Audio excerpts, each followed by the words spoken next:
Chuck Zunk. I'm the chairman of the Financial Advisory Committee, and in response to the request you made to me, do you need? Yeah, you got it. Okay.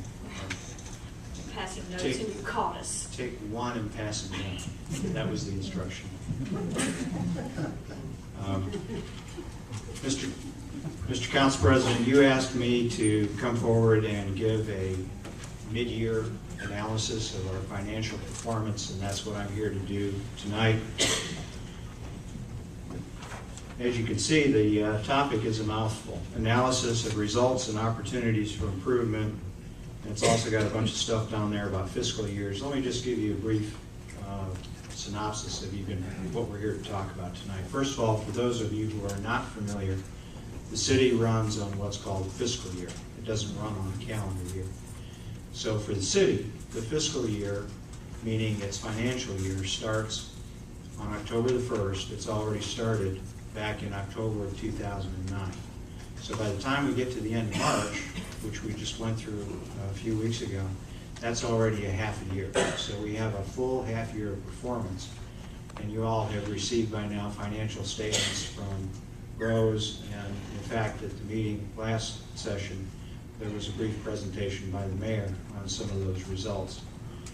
And if we go back to September of last year, one of the things we talked about in the Financial Advisory Committee was that we wanted to use for the city the same kind of financial model that a lot of other successful enterprises use. And I mean financial enterprises in the business sense, but also in a not-for-profit sense. Many other cities follow this financial model that we implemented back in September so that we could do our budget for 2010, fiscal 2010, according to this model. And this model is typically called Planning for Success, and it's got 4 steps. The first step of the model is to create the plan and the budget, and this was what occurred in September. And when we went into the new year, we had a budget. Now, this is a pretty typical process, and we've done it before every year, but this year was a little unique because there was input from this new Financial Analysis Committee, there was input from other sources, and not the least of which, there was a considerable amount of input from each individual department head. And if you remember, we had meetings. The council, the financial committee, had meetings with all the department heads, and so this budget process was a sort of a new thing for us in the sense of how we went about it, not the fact that we had a budget. And if we go further into what we talked about in September, the council established some pretty simple goals for what the budget was supposed to accomplish. They wanted fiscal controls such that we would actually end the year on budget. Now that may sound trite, but the fact is oftentimes budgets are created and then nobody much pays attention, and by the time they get to the end of the year you're not on budget and everybody wrings their hands and says, oh well. Well, it's always been important to this city, and I think the council made it quite clear that this year, like so many others, we want to make sure not only do we have a budget, but that we actually meet it.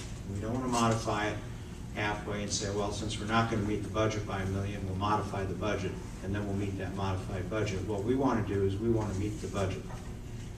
The second goal that the council established was to accumulate rainy day money in the general fund and in each utility fund, a sufficient amount to cover us for quite a bit of time if there are interruptions.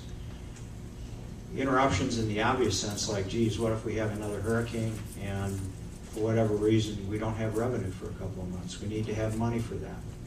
Or if there's some other kind of a crisis, if the sewer line on Fells Avenue ruptures and we have $1 million worth of repairs that just have to be made right now.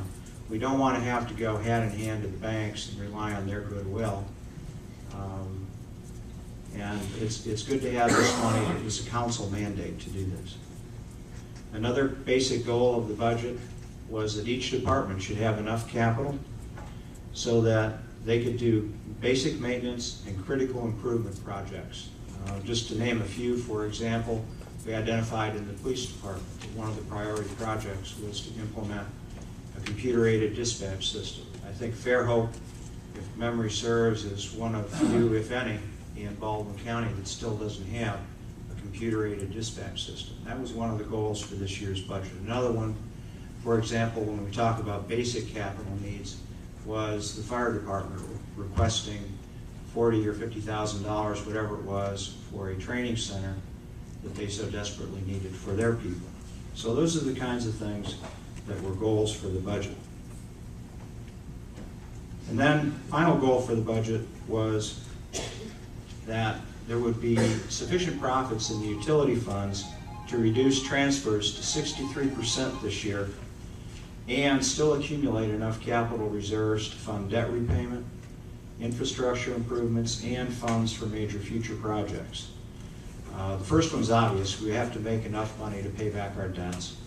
Infrastructure improvements, there are several things that were on the list of